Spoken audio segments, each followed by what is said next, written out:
नमस्कार. आज आपण एका पुस्तकाचा ज्या परिचय करून घेणार आहोत, त्या पुस्तकाचं नाव आहे कर्म चाले संगती. त्याचे लेखक आहेत गजाननराव पेंढारकर. सर्वांच्या कल्याणाचा सद्हेतू मनात ठेवून मनपूर्वक कष्ट करीत ध्येयाकडे वाटचाल करीत राहा, म्हणजे ईश्वर नकळत आपली पाठराखण करीत असतो.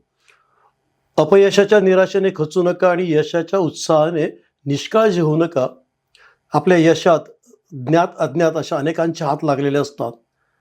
त्यांची जाणीव विसरू नका, अशी शिकवण ज्यांच्या वडिलांनी करून दिली होती आणि ज्यांनी अथक परिश्रम, अपार मेहनत, कष्ट उपसत विको लॅबोरेटरीजचं नाव भारतासह परदेशातही पसरवले आणि श्रमाची धरा कास, यशाची पुरी होईल आस असं म्हणत आपला व्यवसाय प्रामाणिकपणे वाढवला, त्या गजाननराव पेंढारकर यांचं आत्मचरित्र म्हणजे कर्म चाले संगती.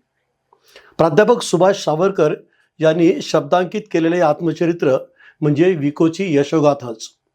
आपल्या या आत्मचरित्रात्मक पुस्तकामागची भूमिका मांडताना गजाननराव म्हणतात, हे आत्मचरित्र सकृत दर्शनी गजानन पेंढारकर या व्यक्तीचं म्हणून प्रकाशित होत असलं तरी खऱ्या अर्थाने ते पेंढारकर परिवार आणि विको परिवाराचेही अल्पचरित्र आहे. माझ्या आजच्या साऱ्या यशवैभवात या परिवाराचे फार मोठे श्रेय आहे.